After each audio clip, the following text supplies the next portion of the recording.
Welcome back to our Joycast, and we are ready for episode 26 and very excited. We have this new constellation with Felicia and I today, and we will be speaking about resiliency, which is a super intriguing topic. We just had such a long chat about it before the recording already, and we're like, oh, we should have recorded this. This was so good. But resiliency is really...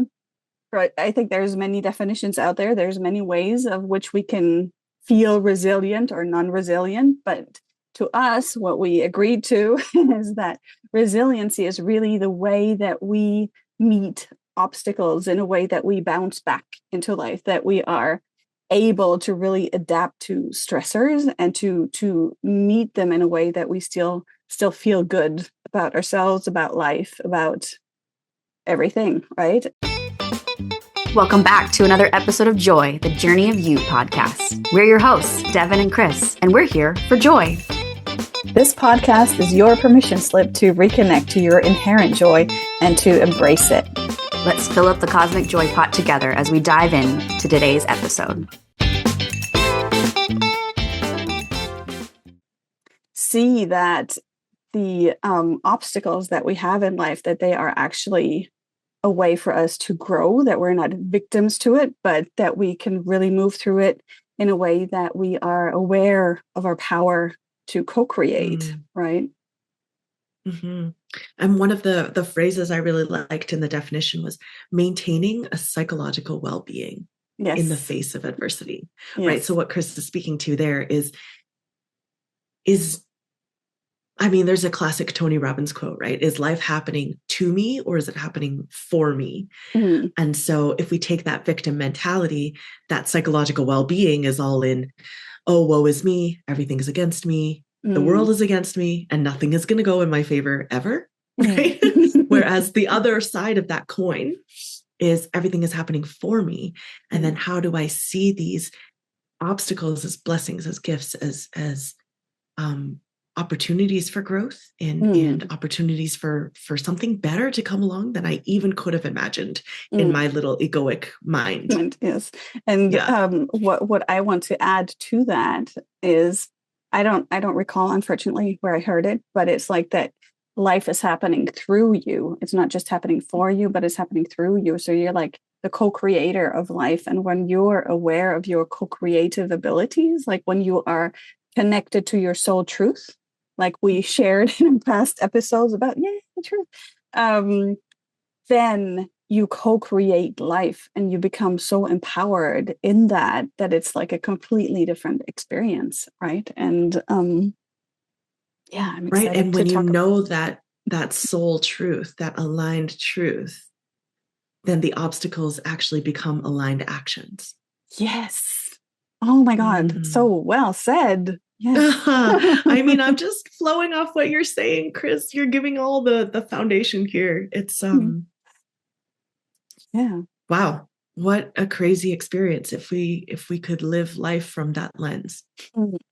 And because when we see obstacles, like when things move too slowly, when we have really challenging experiences, and when we stand in front of this, what feels like this huge boulder, like you are not allowed to have what you want to have, right? It feels so unfair, and we can be so stuck in that victim mentality. And like, excuse me, all our, how do you say it in English? Ways of action are being blocked. Like, we have no possibilities. We have nothing left that we can do. Like, we're just not allowed to have that. And people can sometimes call that surrendering, right? And when it's really giving up, because surrendering to me, this could be another episode. Surrendering, it probably could be. I agree. Surrendering to me is accepting that there is an obstacle, but not giving up in the face of that obstacle, but saying, okay, yes, there is that obstacle. I accept that it's there. What do I do now? What's my next step? What's my next right step? Exactly. And knowing that there is a next right step that takes you beyond, like that kind of unfolds the gold in that experience, right? Yeah. It's not like, oh, I'm just going to give up and sleep in front of the boulder forever. Exactly. Like I cannot move through this. I cannot move past this. It's interesting because I was just watching an Instagram reel with Usain Bolt, Mhm. and he talked about definitions and limitations, right? Mhm. And it's in line with the same thinking. If I set my own limitations as to say, this is not possible for me.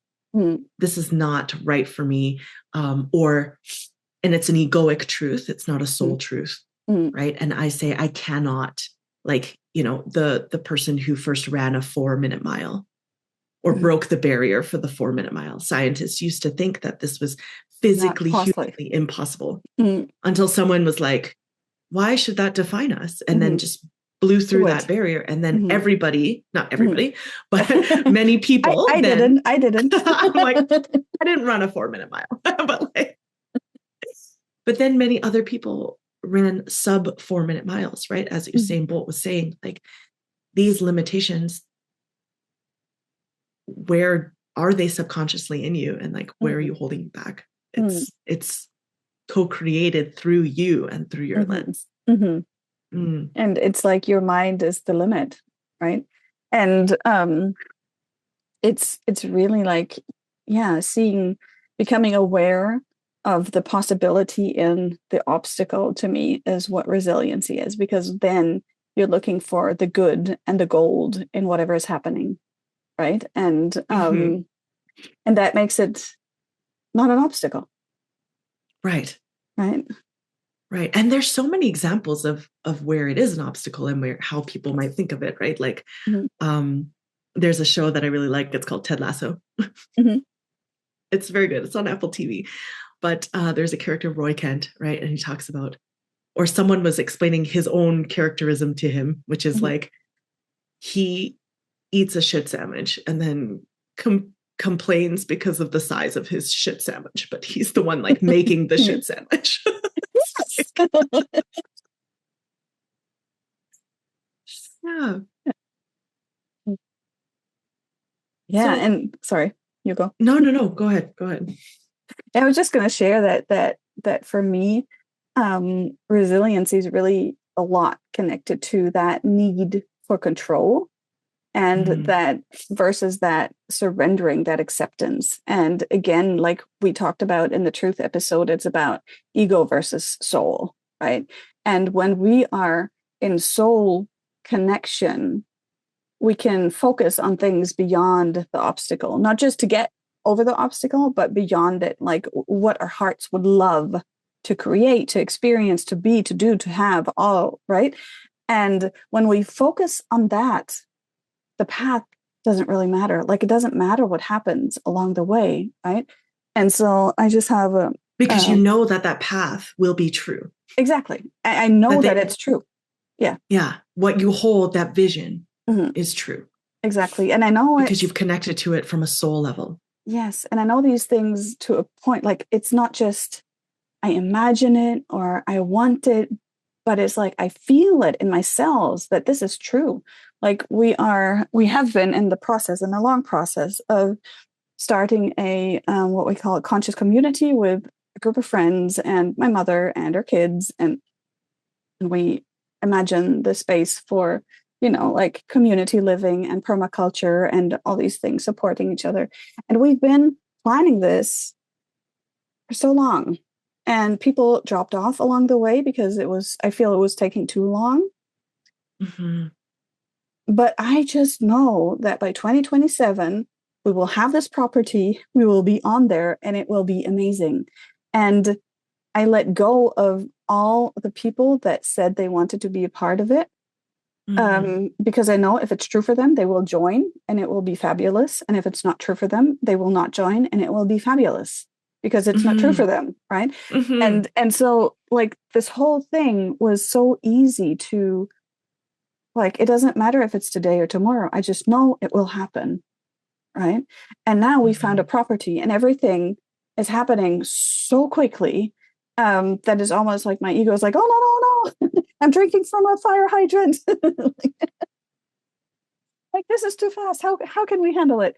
But I just know that things are lining up, and things have been lining up for us while we were waiting, while we were planning, while we were, dreaming it up. And like that, I just know that when you connect to the soul vision, that is what creates resilience, right? Because then the obstacles in the way, all the waiting, all the looking at all the other properties that didn't work out, all the driving, all the, it doesn't matter, because it's not about that, right? That's just another experience. And it's I mean, funny because obviously, I was going to ask you what the obstacles were that have been, but it's been the driving, the looking at properties that haven't worked out, the people that have dropped out. Yeah, exactly. Like that was in the beginning, it was very frustrating. And I mean, like I when I spoke about it now, I said it's 1.5 years, but I think in reality it's more like 3 years that we've been planning this, and it hasn't come to fruition. Right. And it's just like really hanging in there. And it's not a dramatic thing of being resilient, obviously, because like, we're happy here. We could live here. It doesn't matter. But it's just, I know that we're meant to do this. I just know. Right. And holding on to that vision and keeping that alive and real, that's when, like, how the magic happens. And when you allow that to kind of just, so now I think we found the perfect architect. And like everything just happens, right? And it's funny that you say that, because so for those of you who haven't yet, go back and listen to the 3 truth episodes from Chris, myself, Chris, Devin, and then myself, because it really speaks to when the real truth, the soul truth in your knowing, in your whole fiber of every being that you have, versus your egoic truth and what that feels like. And when you're pushing and pressing for something, and when you're trying to make a result happen because your ego's like, if you don't do that, you're not worthy, or you're not this, or you're not intelligent, you cannot, and you cannot be happy, and you cannot thrive, and and you need to be in control, and you need to push things, and it needs to be your timing, and and I mean, also the people that participate, and you want to control the whole scenery. Yes, and it's a push versus a flow versus an allowance. Like Bruce Lee, he's like, be like water. Exactly. My like, friend. Be like water, my friend. Be like water, my friend. And I think back to this, for those of you who are your first time listeners, I'm a professional bowler, and I travel around the US with the professional bowling tour. And so last year was my 3rd year being full-time on this tour. And the first 2 events, like, they started terribly, absolutely terribly. I was very anxious. I think the second event, I had a high score of 188. And as a professional bowler, like, this is not good. Okay. It's just not good. What's good? It's not going to win you anything up. So I was meant to go in between the second event and the third event and stay with friends. And there was something in me that said, no, like, you need time by yourself. You need to go reset. And so I said, okay, like, I'll go to the next event early. I'll spend a few days there, and then, take time. And I asked my mom, like, can we book a hotel? And I don't normally do that, right? I try to do this as budget effectively as possible. And I spent a whole day, like, feeling guilty, feeling like, oh, I shouldn't do this. Or I haven't done enough to deserve to even spend this money on this hotel, yada, yada. And I was searching for answers outside of myself, like seeking and really pressing, like, what am I doing here? What am I, like, I'm not supposed to be on tour. Like, these events went so terribly. And then at some point I just kind of, okay, I don't need to seek answers outside of myself. Come back to myself. And I went and I practiced at the center that the event was going to be held at next. And I had such a beautiful practice session. And it was like, I remembered my soul truth in that moment, which was like, what I love. Every shot, every step became joyful. And and exhilarating Mm-hmm. and intoxicating. And I just knew that even though I had never made a top 5 finish in all my years of bowling, the professional level, I knew I was going to make the TV show. Mm-hmm. And normally, like during the qualifying, I would get quite nervous. And in the last day of qualifying before they make a big cut, right, I just kind of relaxed and I was like, yeah, this is going to happen. Mm-hmm. And I played so easefully, Mm-hmm. right? And there were times where in the matches, right, you're bowling head to head with someone, and I was down going into the last game, and I just stayed calm. And Mm-hmm. I maintained that psychological well-being. Yeah. And I was like, no, this is going to happen. Awesome. And even when I lost a match, like I came back and I like qualified for the TV show, and everything was easy. so flowy. And if I gave up after that second event, right, if I just chose to say, I'm not meant to be out here, I'm not good enough to be out here, I would have collapsed and I would have driven home and said that was that. And what I love about this is because I know you're human design.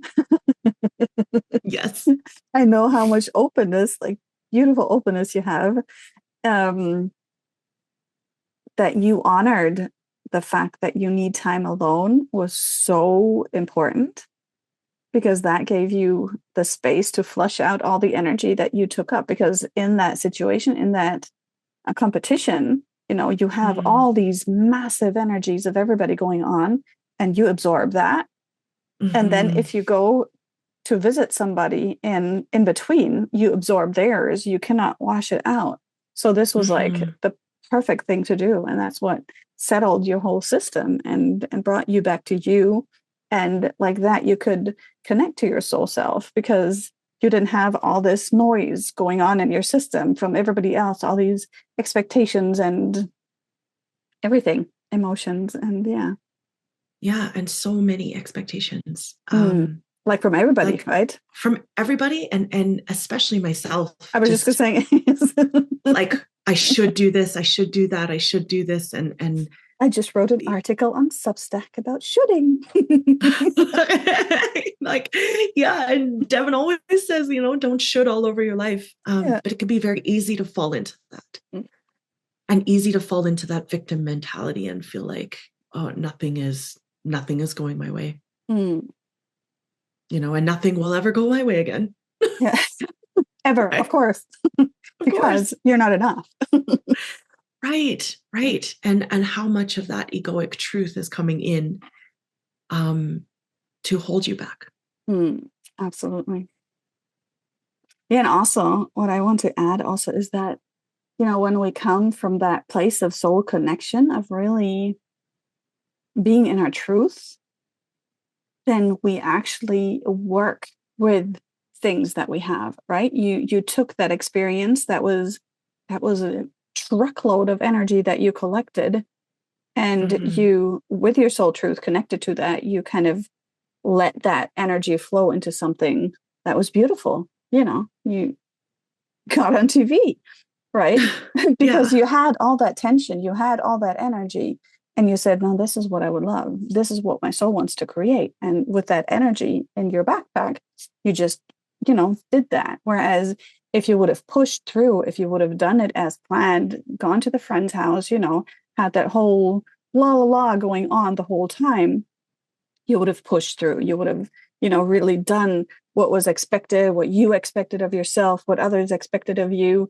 And really, like, it feels very forceful, right? Whereas the way you did it, when your soul said, no, I need a break. I really need a break. I need time for myself. And you allow that, then things flow. Right? And it's interesting because right now I'm also still experiencing this, right? And so as our listeners, just know that it's a journey. It's obviously not like, yes. One day you're like, I'm so resilient. Everything is flowing. Obstacles are like, boom, boom, boom, boom. No problem. And And then comes a new obstacle. Yes, and you question everything again. Yes. Am I resilient? So even as we talk through this right now, I'm realizing, okay, I need to connect to my soul truth again about bowling as a whole and as a journey and where I'm at. And I will do that after this episode. Yay! Likely with Chris. So. We shall. Yeah, yes. that's beautiful. So, why don't we guide you guys through this exercise to help you feel what it feels like to move through obstacles with resiliency? Yeah. So let's take a moment here and, wiggle around in your chairs. I think Devin always says, if you're driving, right, this is a good time to pause the podcast, or you can listen along, but please don't participate actively in the demo if you're operating heavy machinery. Okay. So with that in mind, if you're in the space to do so, let us come into the body. Wiggle around a little if you like, find a very comfortable seat. Allow your breath to flood your lungs.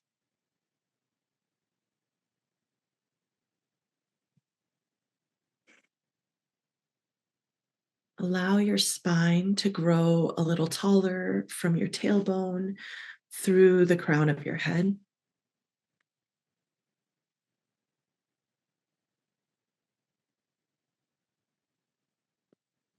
And let your breath flow in through the nose, all the way down into the pelvis. Circulate there and then exhale up through your spine, out through the nose.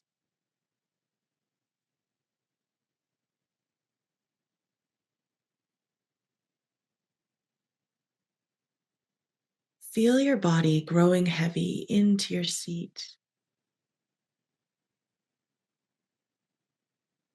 And allow any spaces that can be relaxed to just ease a bit with your breath.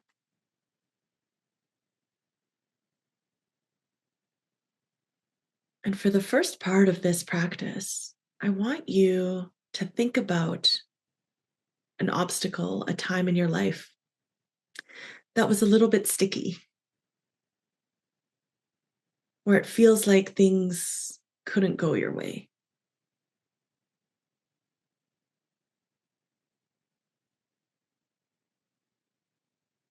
Feel where that lands in your body. And also take notice of your headspace here. So, what were your thoughts like? Where it felt like you were a victim in this situation, and no matter what you did, just couldn't quite move through that.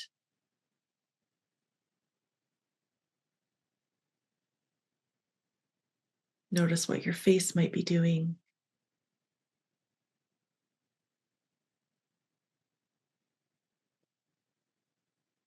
Okay.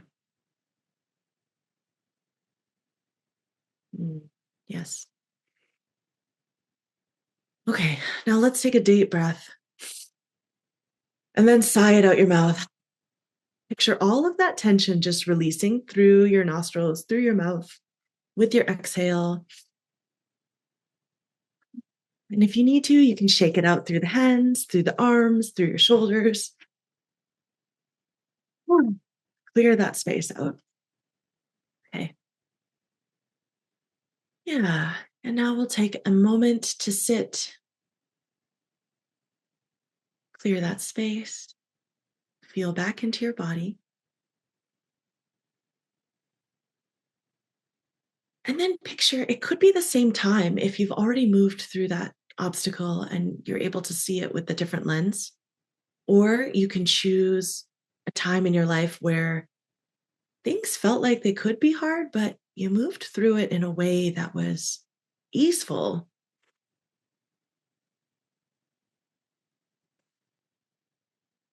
And even though things might have come up in your path that would hinder your ultimate outcome, you were able to meet them in a calm way with a knowing that you would move through this obstacle and the outcome could even be better on the other side.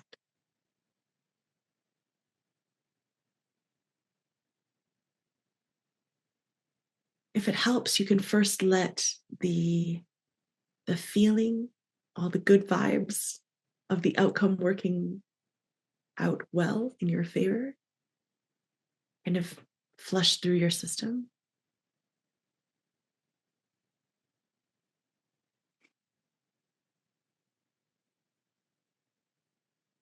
Mm-hmm. Yeah, like you achieved the goal. Feel how that feels.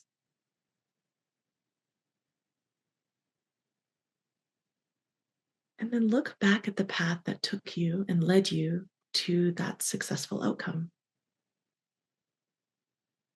Things that might have seemed like obstacles, things that were challenging. Notice how you moved through them.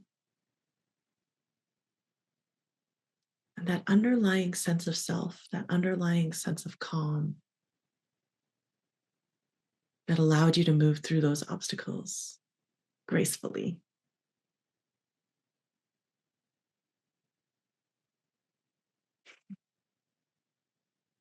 Maybe there's more expansiveness in your chest, your shoulders, your hips, your head. Maybe there's a color associated with it or a lightness.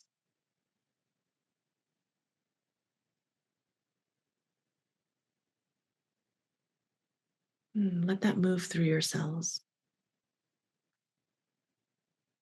That feeling of knowing your soul truth and then experiencing it physically or in the physical realm.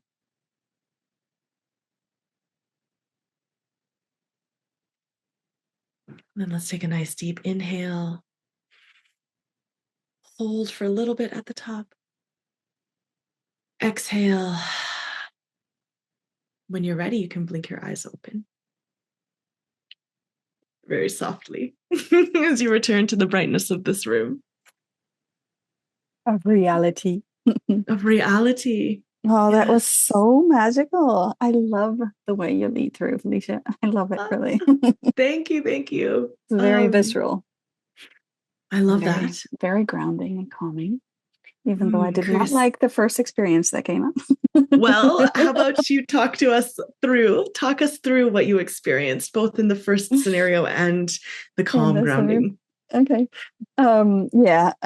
So the first one was when our older son was born, and he was born with a heart challenge, and he needed a surgery when he was 8 weeks old. And I did not see that coming. We did all the pre-checkups and all that, and everything was perfect. And it was just a huge surprise, I want to say. And as a young mother, I did not know how to handle it, and it was not easy. Like, the whole journey was really, really hard and very challenging. And it felt like, the interesting thing was when I went in when we went to the hospital to have that check to see if it's really true that he has this. I was like, well, it can't be true. It just can't be true. Like, that can't be. And but that was a different kind of knowing. It was I don't want to know. Right. It was completely in defense. Like, it just can't be, because I can't cope with that. Right. Yeah. And understandably. Yeah. And retrospectively, it's a huge, huge blessing in disguise. Right. We, like, so many beautiful things happened because of that and through that. But in that moment, I was not able to hear that or see that or absorb any of that. And the second experience that you led us through, I connected to when he needed a heart catheter. And that was, I think he was maybe 9 or 10 or something like that. And I was really scared of it before, because with his situation, it was just not a routine thing. And back then, I don't know if I actually even knew about manifestation or the law of attraction or any of that. Like, I was really not on the spiritual path at all. And still, I just knew in my heart that it was going to be okay. And I chose it at a level that I just really knew it. And I drew this whole picture of mandalas and whatever of us having a great time together in hospital and him coming out laughing. Wow. And what a big shift. Yes. And I connected that to that at an intensity that there was just zero doubt, right? And the whole process was terrible. Like, the whole procedure, like, everything that could go wrong pretty much went wrong. But it created such a beautiful connection between him and I. We met the most magical person in there. He was like the clown who made my son. I mean, like, it was his, like, also a child that actually needed a heart transplant. So it was much worse than ours. Yeah. But he was so beautiful. And we just had a really good time in the midst of everything. And he came out and he was smiling, and he needed a surgery after that because of the catheter. And he went into the surgery room smiling and laughing. Before, he'd always gone screaming, right? And it was so, like, I knew that I had co-created that because I saw the end result and I knew it in my heart. This is what's going to be. Right. And yeah. So yeah. Wow. You've left me speechless. Like, this is such I'm not a mother, but I can imagine like how much that love, that depth of everything can go. And so for you to be able to step out of the fear-based motives and actions and programming and come into that deep sense of knowing and truth is incredible. Yeah, that incident really changed my life. And the interesting thing is that the doctors wanted us to do this heart catheter for, I think, 4 years. And I kept saying, I know that everything is okay with him. I don't think he needs the catheter because I just know that he's okay. Right. Yeah. And they kept insisting that we do it. And in the end, I felt like we're bad parents, if we don't have this done. So we had it done, and surprise, what came out was everything's okay. I was like, did I know that or did I know that? but nonetheless, like, this was an experience to be had for all of us, because it was, again, such a blessing, because we knew, like, we can move through anything like that. Yeah, absolutely. Yeah. So thank you. Well, thank you. Thank you for sharing your beautiful story. I don't have anything to add to that sense. It's okay. I just want to invite you, the listeners, to use this tune in that Felicia guided us through so beautifully now, to meet your current obstacles, whatever that may be in your path right now, and to maybe, go back to our truth episodes. Just saying, for the 10th time today. But it's so important. It's like, it's so important. It's so important. And to connect to your soul truth in this obstacle. Like, what is your soul truth in this? And then connect to what lies beyond what your heart would love.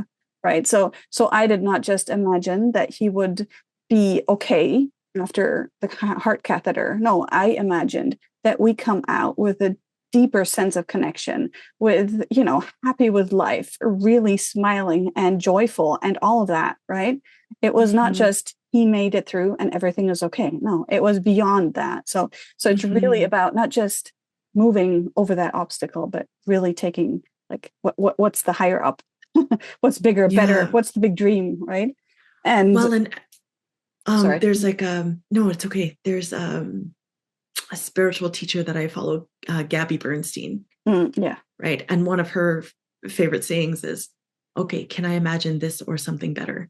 Yes. Or like, can I make space for this or something better? Better, exactly. Or to allow, right? Like in Chris's Truth episode, she mentions that the brain only has access to like 40 bits of information. Yeah. And your body has like access to 400 billion bits of information. Exactly. Yeah. So what we can visualize and see in our minds is like the outcome that we want is still like in egoic truth. And so when you actually listen to everything, right? Like the possibilities become actually endless and infinite. Exactly. And our souls are able to create that. Okay? And with everything that is in our path right now, like there are so many obstacles in my path right now. Like there's no time. That's an obstacle. There's only freaking 24 hours per day. We probably need an episode on time, but yeah. And you know, like how is all of this working for you? And how is your soul actually creating these obstacles through you to make something better? Like what's the gold in that? And really tune into what the gold is in those obstacles that are in your path right now. A message from love. Thank you, Chris. All right, so that's your invitation, listeners. Just do it. Yes. Do it. Envision that resiliency. Envision your calmness through it all. And also your, the word that's coming up is tenacity, right? But like, it's not about pushing through from an egoic way. It's about letting your soul pull you forward and trusting that, or knowing that your soul is actually, it has a plan. Like, you know, things are being arranged for us and we just get to follow, and it's easy.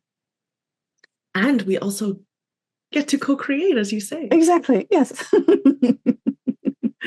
So that is our invitation to you. And I hope that through this process, you can write some comments about maybe some obstacles that you're facing, or even obstacles that you can now look back at through a different lens and see it. Oh, you know, that felt really hard and sticky at the time. And it felt like I wasn't going to make it through. And then I did make it through. And now I'm this much of a better whatever being, soul, human, person. And life is so much easier because life is, I experienced this hardship. So if you guys want to comment, share your stories with us, or, you know, email us at, what is our email? The Journey of You podcast at gmail.com. Yes, that's it. Is it just Journey of You podcast? Yes. But it's also in the show notes. Okay. And it's in the show notes. So we appreciate you for coming along on the journey with us. And we shall see you next time. We will. Take care.